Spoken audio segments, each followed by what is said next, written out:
Bonjour à tous, nous sommes aujourd'hui la paracha Tetzavé, et pas seulement la paracha Tetzavé, c'est aussi le mois d'Adar.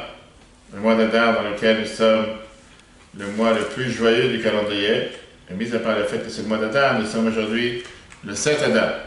Le 7 Adar, le jour de la naissance, et le jour du décès de Moshe Rabbeinu.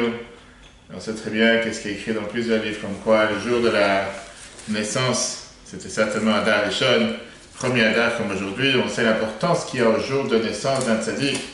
Le jour de la naissance d'un tzaddik, c'est un jour qui concerne toute la génération. On en a parlé plusieurs fois, plusieurs années. Mais en tout cas, justement, quand on parle de Moshe, quand on parle de Moïse, Moshe Rabbeinu, c'est le seul qu'on appelle Rabbeinu, notre maître. Alors oui, aujourd'hui, on a beaucoup d'autres personnes qu'on va appeler Rabbeinu. Mais Moshe Rabbeinu est celui qui a enseigné la Torah au peuple juif. C'est la définition numéro 1 de Moshe. Quelle était la spécialité? Celui qui a enseigné la Torah au peuple juif. On va voir aujourd'hui un merveilleux enseignement que la vie a prononcé justement sur la paracha Tetzavé, qui est la paracha la plus bizarre de la Torah, si on peut dire, du fait que c'est la seule paracha dans laquelle le nom de Moshe a été effacé, et c'est pas par hasard que cette paracha tombe toujours en coïncidence avec le 7 Adar, le jour où Moshe nous a quittés. Pourquoi j'ai dit une paracha bizarre? Parce que ce qui dérange, c'est que Moshe, si on peut dire, a voulu ici prendre la défense des gens qui ne méritaient pas du tout. Alors c'est pas la première fois qu'il le fait, il le fait à plusieurs reprises. On va tout de suite voir dans ce merveilleux discours que Rabbi a parlé en 1980. On pourra revoir en replay le cours sur l'application eTorah, E-T-O-R-A-H, sur Google et Apple, ainsi que les cours précédents sur la paracha Tetzavé.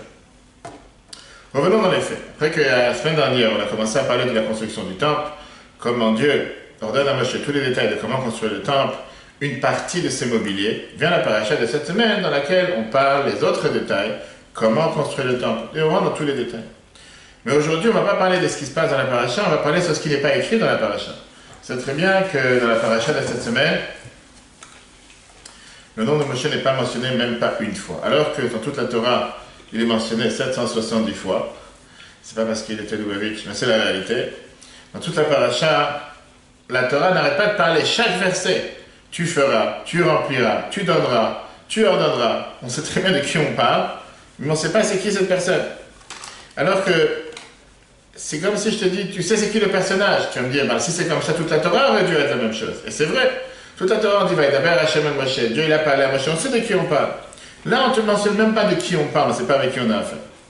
On va voir aujourd'hui l'enseignement magnifique du Baal HaTurim, avec un enseignement très riche que le Rabbi nous a appris. Comment le fait que la Torah a essayé de cacher le nom de Moshe nous apprend un enseignement majeur. Comment avoir un dévouement total envers n'importe quel juif, même le plus grand fauteur. D'abord la paracha, comme on l'a dit tout à l'heure, jusqu'au Chumash Dvarim, parce qu'il ne faut pas se voiler, il y a quelques parachiotes dans le Chumash Dvarim où il n'y a pas le nom de Moshe dans la parachiote. On va les voir après. On sait par exemple dans la paracha Ekev et Eshaftim, le nom de Moshe n'est pas mentionné. Mais là, on peut dire que c'est différent parce que le Chumash Dvarim, c'est une répétition de toute la Torah qui est par définition dit par Moshe. Donc on peut dire, bon, c'est Moshe qui dit toute la répétition, pas forcément besoin de dire son nom. Vient le Baal HaTurim. Le Baal HaTurim, c'était le Rabbi Yaakov, le fils du Rosh, né à Cologne en Allemagne, environ dans l'année 1269, 5209, connu comme celui qui a fait le livre du Tour, qui est le Shulchan Aruch, l'auteur du Shulchan Aruch, le Baal HaTurim. Lui te dit comme ça, tu vois, dans le premier paragraphe, Baal HaTurim, Lo iskir Moshe vezeh haseder, pas mentionné Moshe dans cette paracha, Masha'en ken b'chol ha-chumash, alors qu'il est mentionné dans tout le Chumash, Shemisha ha'shenolad Moshe, que depuis que Moshe est né, ein seder shelo uzkar ba. Il n'y a pas un paracha dans lequel on ne mentionne pas son nom. C'est vrai que si tu parles de Bereshit, tu le connais. Mais qu'il est là, chacham, une malédiction d'un chacham, afiluk shenemra al-tnaï, même quand elle a été dite sur condition, on sait très bien que la condition n'a pas été mise en application. De toutes les façons, la malédiction est considérée comme si elle est venue. Pourquoi on fait allusion? On fait allusion à ce qu'on va voir la semaine prochaine, dans la paracha Kitissa, chapitre 32, verset 31, dans lequel la Torah te dit que Moshe l'a dit à Dieu, que puisque le peuple juif a fauté avec la faute du Vaudor, im tissa chatatam, c'est tant mieux, si tu vas supporter leur faute, tant mieux, et sinon, efface-moi du livre que tu as écrit. Alors même si au final on sait très bien que Dieu a pardonné, mais comme Moshe il a eu sous-entendu une telle volonté de vouloir demander à Dieu d'effacer son nom du livre, ça dit qu'il demande une chose, même si au final Dieu l'a pardonné, une fois dans la Torah ça doit se passer, c'est la raison pour laquelle dans la paracha de cette semaine, Benitkaïm basé la paracha Tetzavé, ça a été accompli, ça demande que cette paracha n'a pas mentionné son nom. Ça veut dire que Moshe demande à Dieu la semaine prochaine d'effacer son nom de la Torah si Dieu ne pardonne pas au peuple juif pour la faute du Godor. Alors que concrètement on sait que Moshe l'a pardonné, cette malédiction, si on peut dire de Moshe, oblige à être accomplie. Et c'est pour ça qu'elle a été accomplie dans la paracha de cette semaine. Alors tu vas me dire la question que tout le monde demande. Il est obligé de pardonner s'il a effacé. Oui, non, mais il a pardonné. C'est une garantie. Dieu l'a pardonné, très bien. Mais la question qui dérange, c'est pourquoi tu fais ça cette semaine, pas la semaine d'après. Puisque la demande de Moshe, c'est la semaine prochaine, pas cette semaine. Et la réponse, elle est que c'est pas forcément dire que la malédiction d'un chacham ou d'un tzaddik doit forcément tomber sur quelque chose qui s'est déjà passé. Et donc, il n'y a aucun problème qu'elle puisse se passer cette semaine. On verra encore les raisons pourquoi ça se passe cette semaine. Pourquoi ça se passe cette semaine? Regardons le Zohar. Le Zohar nous dit la phrase suivante. Le Zohar nous dit que la paracha Tetzavé, c'est une paracha, mais Oula la Torah, c'est la meilleure paracha de la Torah. Pourquoi? Parce que c'est la mitzvah du Maaseh HaMishkan, on parle de tout ce qu'on va construire dans le temple. Et c'est la paracha, si on peut dire, dans laquelle Ayalo Lichtov Shmo Shel Moshe Bechol Davar Udavar. On aurait dû écrire le nom de Moshe dans chaque chose qui se passe dans cette paracha. Ou Bechol Mitzvah Mitzvah Shesham. Dans n'importe quelle mitzvah qui est dans cette paracha, on aurait dû écrire le nom de Moshe. Ah, pourquoi ça n'a pas été écrit? Puisqu'on a voulu accomplir, mettre en application la malédiction de Moshe, le nom de Moshe a été effacé. Alors ça, si on peut dire, c'est la face facile, les choses simples.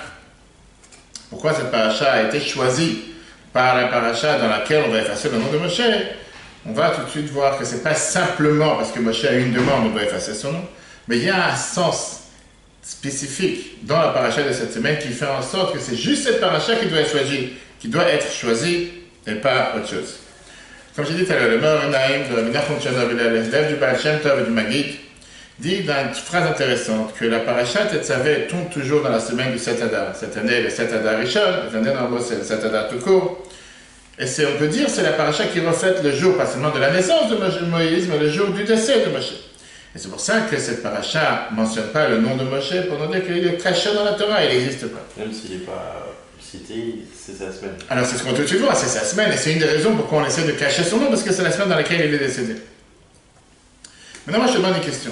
Quand je dis j'ai pas envie de parler d'une personne, est-ce que je ne peux pas le voir, est-ce que je ne peux pas le sentir, peu importe pourquoi. Alors tu vas dire, ne dis pas son nom, très bien. Tu ne dis pas son nom, mais tu ne vas pas parler de lui. Alors qu'est-ce que tu parles de lui? Si c'est quelqu'un qui ne mérite pas d'être parlé, si c'est quelqu'un que tu cherches à effacer, si c'est quelqu'un qu'il ne faut pas en parler, arrête d'en parler. C'est pas en ne disant pas son nom. Et chaque verset, tu parles de lui, tu ne vas pas en parler. Si tu me dis que c'est une paracha puisque Moshe est décédé dans cette paracha, peu importe, c'est pas d'après le Zohar, le Baal HaTurim, ce qu'on vient de voir. Si c'est la paracha que Moshe est décédé ou la paracha que Moshe a demandé à Dieu d'effacer son nom, quelle est l'idée derrière? Efface mon nom et parle de moi chaque verset. Qu'est-ce qu'il y a? Dis son nom, tu aurais parlé peut-être moins de lui. Et c'est là qui dérange. Son nom n'a pas été mentionné. Mais comme le Zohar te dit que c'est la paracha dans laquelle on aurait dû parler de Moshe dans chaque mot et chaque instant et chaque détail, chaque phrase de cette paracha.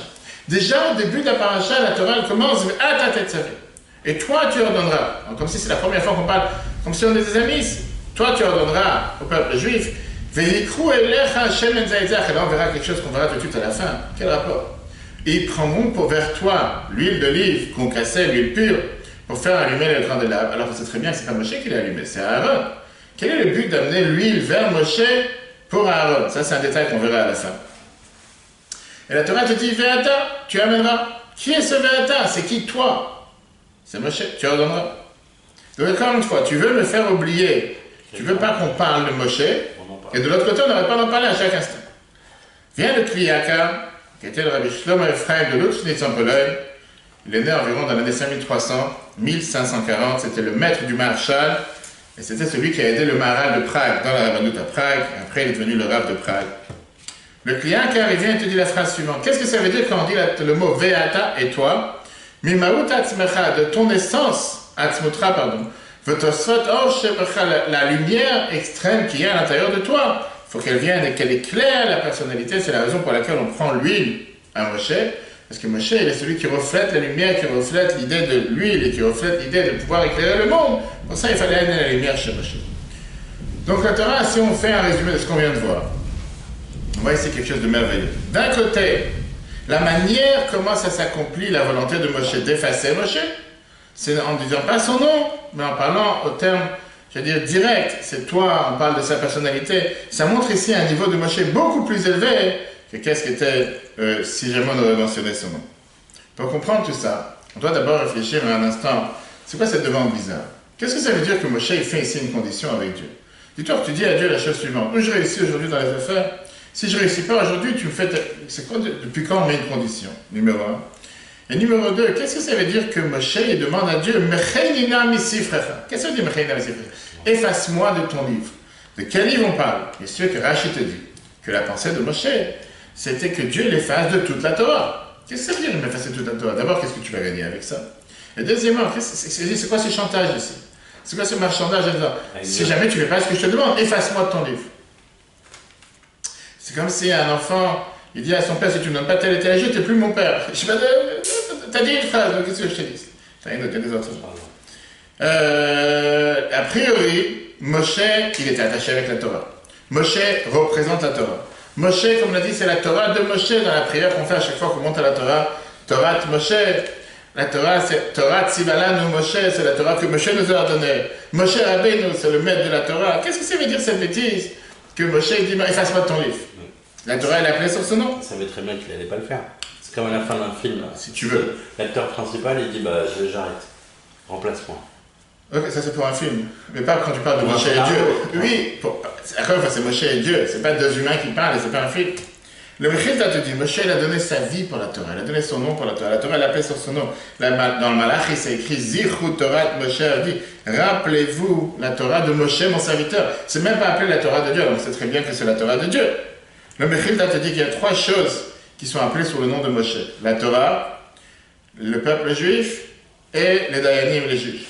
Alors comment est-ce possible qu'on a ici une telle demande bizarre de la part de Moshe et pas de ce chantage? Ce qui dérange encore plus. Comment est-ce possible que Moshe il était prêt ici, si on peut dire, à mettre toute sa chance, à mettre toute sa vie, toute son essence qui est attachée avec la Torah? Pour qui? Pour des fauteurs.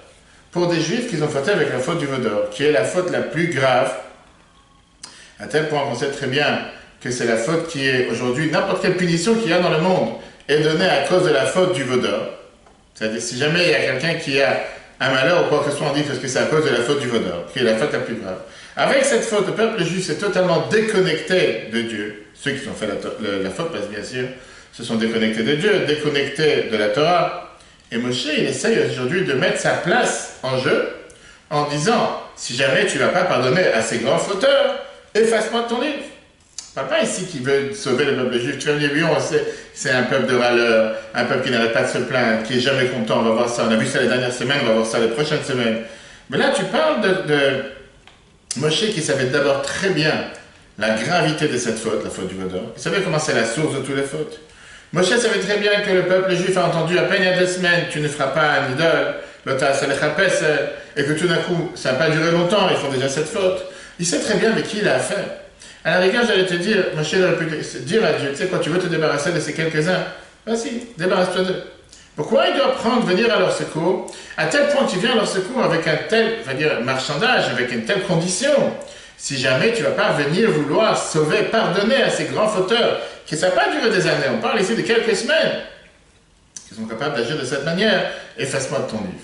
Comment est-ce possible que Moshe il est prêt à se mettre en tel danger? Je veux dire ici dans le texte en français, une seconde. Le texte en français, c'est le chiffre 3. Rabbi te met ça dans cette phrase. Comment est-ce possible que Moshe sacrifia l'essence de son existence reliée par la Torah pour des juifs ayant fauté pour les vaudors, qui est la faute la plus grave? Qu'est-ce qu'on va faire avec cette question? La réponse, elle est comme ça. Pour comprendre comment Moshe il a pu mettre, on va dire, sa vie en danger, clairement. Parce que Moshe sans Torah, c'est quoi? La réponse, elle est que Moshe, il avait un lien profond avec 2 choses. D'abord, il avait un lien avec la Torah. Moshe a donné sa vie pour la Torah. Et deuxièmement, Moshe, il avait un lien particulier avec le peuple juif. Comme Rashi nous dit, Moshe ou Israël, ve Israël et Moshe. Moshe, c'est le peuple juif. Le peuple juif, c'est Moshe. Et Rashi te dit, chez Nassi adore, parce que le chef de la génération, le maître de la génération, ou que Chol adore, il est comme toute la génération. Pourquoi? Qui a Nassi ou Akol. Parce que le maître de la génération, le rabbi de la génération, c'est le maître de toute la génération. Il inclut avec lui toute la génération. D'ailleurs, on sait ce que les Zohar nous disent, qu'il y a une émanation de Moshe dans chaque génération. Ça, c'est le lien que Moshe il a avec le peuple juif. Moshe il a un lien intrinsèque avec deux choses, peuple juif et la Torah. Moshe dit la chose suivante, de la même manière que l'union qu'il y a entre Dieu et le peuple juif est beaucoup plus profonde et beaucoup plus élevée que l'union qu'il y a entre Dieu et la Torah, la même chose avec un Nasiada, avec un rabbi de génération. Son union avec le peuple juif de sa génération est beaucoup plus élevée que l'union qu'il a avec la Torah. Et la Bible dit dans le discours que c'est la même chose avec n'importe quel tzaddik dans n'importe quelle génération, puisque les tzaddikim ressemblent à leur créateur. Malgré qu'ils se donnent à fond dans la Torah qu'ils apprennent et dans les nouveautés de la Torah qu'ils vont dévoiler à chaque instant, néanmoins il n'y a pas plus important pour eux que s'unir avec le peuple juif, particulièrement avec les élèves, leurs proches, ceux qui apprennent la Torah, etc., etc. Donc ici on peut mettre sur la balance deux choses. Le lien de Moshe avec la Torah, Moshe Rabbeinu, qui veut dire Torah de Moshe comme on est tonné, et le lien que Moshe il a avec le peuple juif. Et donc, on peut comprendre par rapport à Moshe, ce Messirut Nefesh, ce dévouement, cette abnégation de soi, ce don de soi qu'il a donné pour le peuple juif, surpasse, passe avant l'abnégation, le don de soi qu'il a par rapport à la Torah. C'est beaucoup plus élevé pour lui. Alors, il t'amène l'exemple avec le Maggid Mesharim, ce qui est écrit que le Beth Yosef, celui qui a fait le Shulchan Aruch, il devait partir de ce monde sur Kiddush Hashem, sanctification du nom de Dieu. À cause d'une raison, il n'a pas mérité de partir à Kiddush Hashem. Si jamais il aurait été tué, il n'aurait pas pu faire le Shulchan Aruch. Parce qu'il a été puni de ne pas pouvoir partir de ce monde dans le Kiddush Hashem. Il a écrit le Shulchan Aruch. Et on considère comme si ce n'est pas important par rapport au Messirut Nefesh qu'il aurait pu avoir. Qui veut dire que le fait qu'un juif veut rester en tant que juif et ne pas partir de ce monde, de vouloir toujours être uni avec Dieu, c'est quelque chose qui sent comme une mesure. Le lien qu'un juif il a avec Dieu, c'est quelque chose qu'il ne veut pas détacher. Moshe savait qu'il a essayé sur la balance deux choses. D'abord, il est intrinsèquement attaché avec le peuple juif. Son Messirut Nefesh, son dévouement, son abnégation de soi qu'il a pour le peuple juif passe avant n'importe quel Messirut Nefesh, don de soi qu'il peut avoir sur la Torah. Deuxièmement, Moshe il a ici une particularité de s'inquiéter pour chaque juif. Pas juste le peuple juif en général, comme on dit, il y a la différence entre Klal Israël et Reb Israël. Il y a ceux qui s'inquiètent pour la communauté. Est-ce qu'il y a la communauté? Il n'y a pas la communauté. Est-ce que les gens sont là pour... Il y a celui qui va s'inquiéter pour chaque individu, chaque juif de manière individuelle. Un seul juif dans un trou du monde. Moshe savait qu'il a un lien avec chaque juif, même avec les fauteurs. Les fauteurs, pas juste des fauteurs, ceux qui ont fait la faute du fauteur. Pourquoi? Puisque son lien qu'il avait avec le peuple juif, puisque c'est un lien qui était plus élevé que le lien qu'il avait avec la Torah, c'est quelque chose qui ne peut pas se détacher. Même si un juif s'est détaché de la Torah, lui, Moshe, ne peut pas se détacher de ce juif. Donc quand il a les deux sur la balance, j'allais dire, tu as deux balles à sauver, la Torah et le peuple juif, il va toujours faire en sorte de vouloir sauver le peuple juif. Et c'est ce qui s'est passé cette semaine. Pas seulement cette semaine, on va le voir la prochaine semaine. Sans arrêt pendant 40 ans, Moshe n'arrête pas de prendre la défense du peuple juif. Ok, et comme les Chachamim nous disent, dans la Gemara Sanhedrin, page 44, sur le verset de Yoshua, Chata Israël, que Afal Piche Chata Israël, qu'un juif, même s'il a fauté, il est toujours considéré parmi le peuple juif. Mais il y a aussi une petite logique, c'est que sans Israël, il n'y a pas la Torah. Juif, la Torah. Oui, tout à fait. Oui, c'est bien dit, oui. Revenons à la question qu'on a demandé tout à l'heure. C'est quoi la demande de Moshe ici? Moshe dit à Dieu, Mechenina misifrecha. Efface-moi de ton livre. Qu'est-ce que ça veut dire, efface-moi de ton livre? En deux mots, l'argumentaire de Moshe est le suivant. Si la faute du vaudor est tellement grave que la Torah ne leur permet pas, ou ne donne pas une possibilité de pardonner à de telles personnes, tu sais quoi? J'ai pas besoin d'être uni avec cette Torah. C'est une Torah qui demande qu'un juif qui a fauté pour le vaudor ne peut pas continuer à vivre, ne peut pas continuer à exister. La Torah ne lui tolère pas une telle possibilité. J'ai pas besoin d'une Torah pareille. Et donc automatiquement, qu'est-ce qui reste ici? Son lien qu'il a avec le peuple juif. À travers le lien qu'il a avec le peuple juif, il y a le lien qu'il a avec Dieu, puisque Dieu est attaché au peuple juif. Grâce à ça, comme tu as dit tout à l'heure, ils vont mériter à être pardonnés, et grâce à ça, il va pouvoir les rattacher encore une fois avec la Torah. Pourquoi? Parce qu'au final, il ne faut pas oublier qu'un juif sans Torah ne peut pas vivre non plus. On dit tous les soirs dans la prière, qui aime Chayenu Vorech Yamin. Donc Moshe, il a passé ici par un cercle à l'envers, en disant comme ça. Si la Torah que tu as, c'est une Torah qui a une intolérance, elle est allergique aux juifs fauteurs, décède par toi de la Torah. Pas besoin, moi je m'attache avec le peuple juif. Le peuple juif, comme le Zohar nous dit, Israël, Oraita, Kuchabuch, Kulachat, le peuple juif, la Torah et Dieu, c'est une seule chose, c'est un cercle. Donc moi, je m'attache avec le peuple juif grâce au fait que Dieu est attaché au peuple juif. Donc, mon frère, ma sœur, grâce à ça, tu seras obligé de leur pardonner. Une fois que tu vas leur pardonner, ils vont se rattacher avec la Torah. Mais une Torah qui ne permet pas de les pardonner, il vaut mieux pas avoir affaire avec cette Torah. Donc, efface-moi de ce livre. Ça, c'était la demande de Moshe. Ok, qu'est-ce qui s'est passé au final? La Torah nous dit que pour ça, c'est la raison pourquoi dans la paracha de cette semaine, on ne dit pas le mot Moshe, comme si c'est un nom interdit, mais à la place, on n'arrête pas de répéter, de parler de l'essence de Moshe. Tu feras, tu ordonneras, tu leur diras, tu leur enseigneras. Quelle idée derrière? Les différents niveaux qu'il y a dans la Neshama de Moshe, par lesquels on peut s'attacher avec son nom, ils sont limités en fonction de chaque action qu'il y a dans le peuple juif. Mais ils ne peuvent pas créer un lien avec tout le peuple juif de manière égale. Parce qu'encore une fois, comme on verra dans un autre cours, si Dieu veut, cette semaine, l'explication de la menorah, pourquoi on a 7 branches qui représentent 7 différentes manières de servir Dieu. Si tu commences à adapter le nom de Moshe en fonction de chaque élément, en fonction de chaque personnalité du peuple juif, il y a, on va dire, ceux qui sont les grands érudits, ceux qui sont les gens saints, ceux qui sont les grands rabbins, ceux qui apprennent la Torah, sans différents niveaux. Si j'enlève tout ce dont je parle à la personnalité, toi, tu, Moshe, sans dire de quoi je parle, de quel niveau de sa neshama, ça inclut tout le monde, sans différence. Je ne suis pas en train de faire ici une distinction en fonction de son nom ou en fonction de son degré. Une personne, tu vas l'appeler chef cuisinier, tu vas l'appeler père, tu vas l'appeler homme, tu vas l'appeler, je sais pas, un créateur, un dessinateur. Peu importe, chacun, tu vas lui donner en fonction du nom que tu vas lui donner, il va s'adapter. Là, Moshe, il ne dit pas besoin de nom. Il n'y a pas besoin de nom dans la Torah. On parle ici de l'essence même de Moshe qui est attaché avec chaque juif.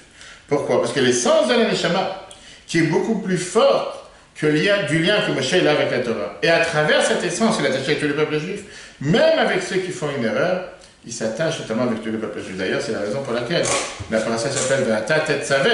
Tetzavé, ça vient du mot tzavta v'chibo, qui veut dire s'attacher, s'unir.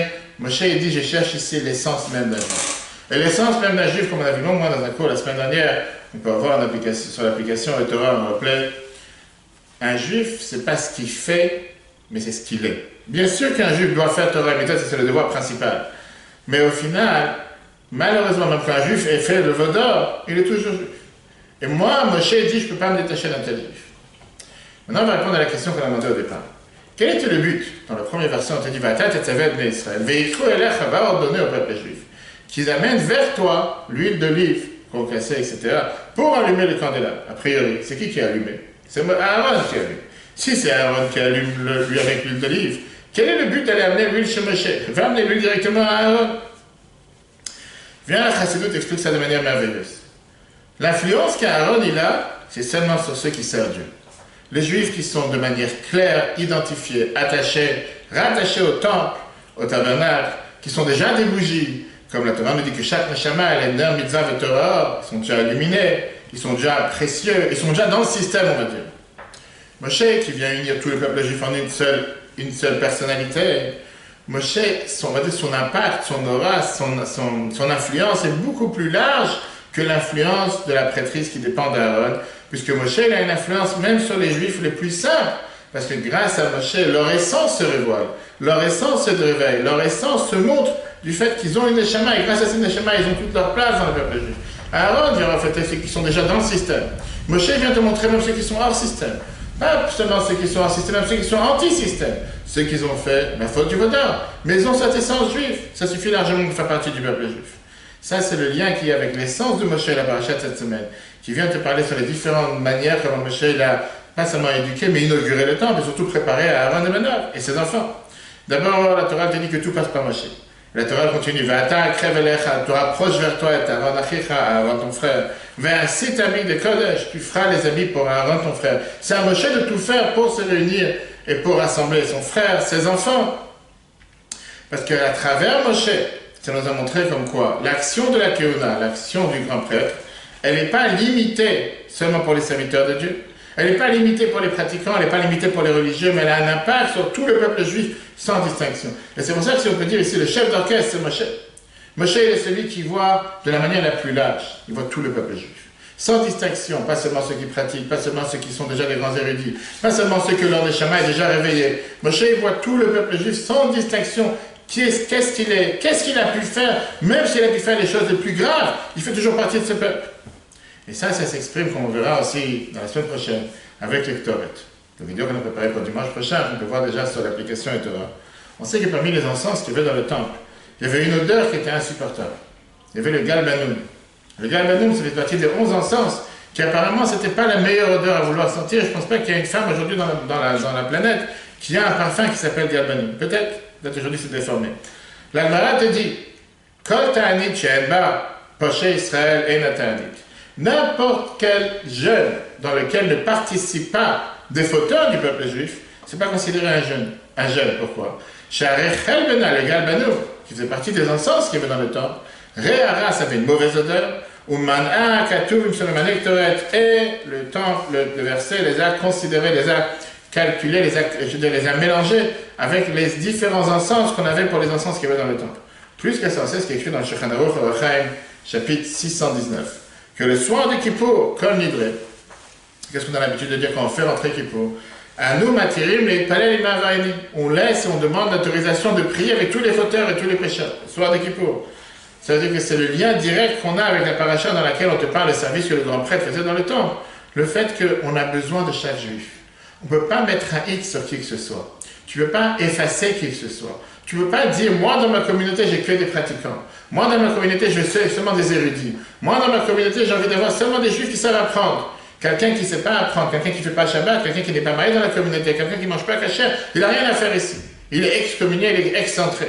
Puis la Torah a dit que le sens même de Moshe, c'était de montrer comme quoi on doit s'identifier, on doit s'attacher, on doit s'unir avec n'importe quel juif. Pourquoi? Pour la simple raison, parce qu'il a un nefesh, il a une neshama. Il a cette âme qui est à l'intérieur de lui. Alors peut-être qu'elle n'est pas réveillée aujourd'hui, peut-être qu'elle n'est pas dévoilée, peut-être qu'elle est encore loin, peut-être que malheureusement elle a un manque de connaissances, peut-être qu'elle a un manque d'éducation. Mais est-ce que pour autant elle doit être rejetée, elle doit être séparée? Ça c'était peut-être au niveau d'Aaron. Dieu dit à Moshe, c'est toi le dirigeant ici. Et même la paracha dans laquelle on ne mentionne pas son nom, on voit comment Moshe il est intrinsèquement attaché avec ce peuple à tel point qu'il met sa vie en danger, met toute son essence en danger en disant si tu ne pardonnes pas à ce peuple, efface-moi ton livre, j'ai pas besoin d'avoir un livre pareil. Si un livre n'est pas capable, si la Torah n'est pas capable de pouvoir pardonner à ce peuple, au final, j'ai pas envie de. C'est très bien ce qui s'est passé. La finalité, c'est que Dieu l'a pardonné. Tu vas me dire, Dieu n'a pas eu le choix parce qu'il était sous le chantage. On parle de Dieu, on ne parle pas de Moshe, c'est pas un jeune enfant ici. C'était plus que Moshe voulait ici donner une leçon pour les générations à venir, comme on l'a dit tout à l'heure. Parce que même si c'est quelque chose qui aurait dû se passer une seule fois, quel était le but de marquer toute la Torah qu'à tel point jusqu'à nos jours, n'importe quel enfant il sait que la seule paracha, depuis qu'il est né, comme on l'a dit tout à l'heure, à part les 3 parachas de Chumash Dvarim dans lesquels son nom n'est pas mentionné, la paracha, le nom de Moshe n'est pas mentionné. Quel est le but d'en s'en rappeler jusqu'à nos jours? Pour se rappeler qu'il a fait une telle condition avec Dieu.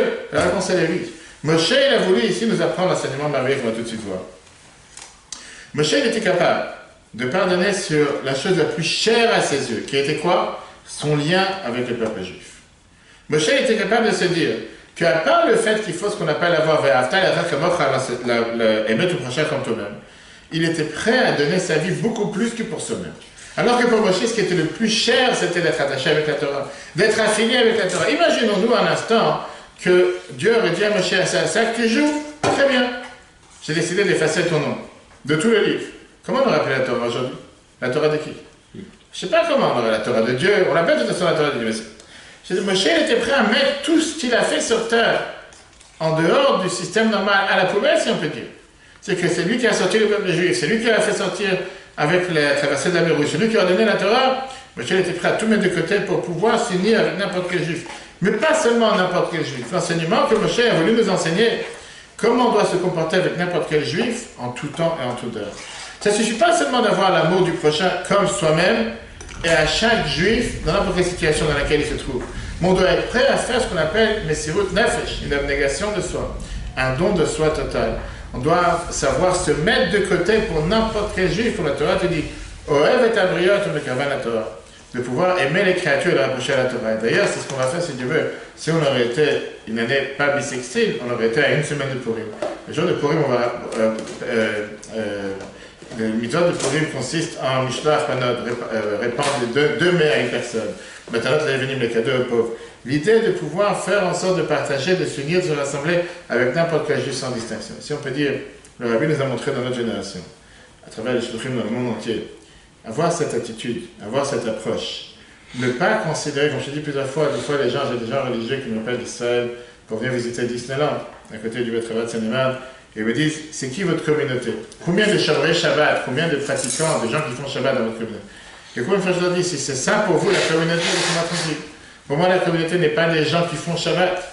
La communauté, c'est n'importe quel juif qui est né d'une mère juive ou qui s'est converti comme la halakha, fait partie du peuple juif. Quelle différence s'il fait Shabbat ou pas? Bien sûr qu'un juif doit faire Torah et mitzvot. Mais vouloir calculer en disant la communauté se consiste en ceux qui sont pratiquants et ceux qui ne pratiquent pas, ou ceux qui n'ont pas la chance de pratiquer, parce qu'ils n'ont pas eu cette éducation, cette connaissance, pour ça ils ne font pas partie de la communauté, c'est une erreur. Voilà l'enseignement majeur que M. nous apprend cette semaine.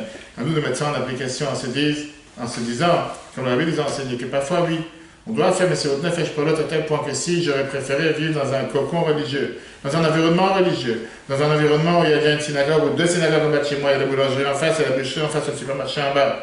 Et quand tu prends l'exemple des shluchim dans le monde, qui sont partis habiter dans les endroits les plus tordus dans le monde, que ce soit en Asie, que ce soit en Russie, que ce soit en Seine-et-Marne, dans les endroits où il n'y avait presque rien, et se dire que c'est pas parce qu'il n'y a rien qu'il faut avoir peur, mais au contraire, créons l'environnement, créons tout ce qui a besoin et nécessaire pour qu'un juif ne se sente pas totalement éloigné, totalement excentré. Donnons-lui la possibilité de se rapprocher. Ça, c'est l'enseignement que Moshe nous apprend. Et au final, Moshe l'a gagné. Alors c'est vrai que par rapport à Moshe, on est loin, parce que Moshe, malheureusement, à cause de ce peuple, n'est pas rentré en Israël. Vous allez voir qu'on apprend la paracha de cette semaine. Combien le dévouement de chacun d'entre nous pour n'importe quel juif, peu importe où il se trouve. Le cours sera un replay sur l'application E-Torah, E-Torah. J'appelle à tout le monde ce soir au Women's Club, au Betrabat, Seine-et-Marne, à Ponto. Atelier sushi professionnel, on dit qu'à Hadar, moi des poissons, pour ça que c'est un rapport avec le sushi. Les autres cours sur la paracha Tetzavé, on pourra revoir sur l'application E-Torah, et surtout un merveilleux cours qu'on verra jeudi, qu'on n'a pas eu le temps de faire de lundi soir. Quelle est l'importance de la reconnaissance envers ses proches? On va voir ça aussi par rapport à la paracha de cette semaine, la différence entre Moshe et Aaron, l'importance d'être reconnaissant. Qu'est-ce que les gens cherchent plus dans la vie? Pourquoi les gens cherchent tellement à être appréciés? J'ai dû qu'on parlera de ça dans le cours de jeudi. Très bonne journée à tous et à la semaine prochaine.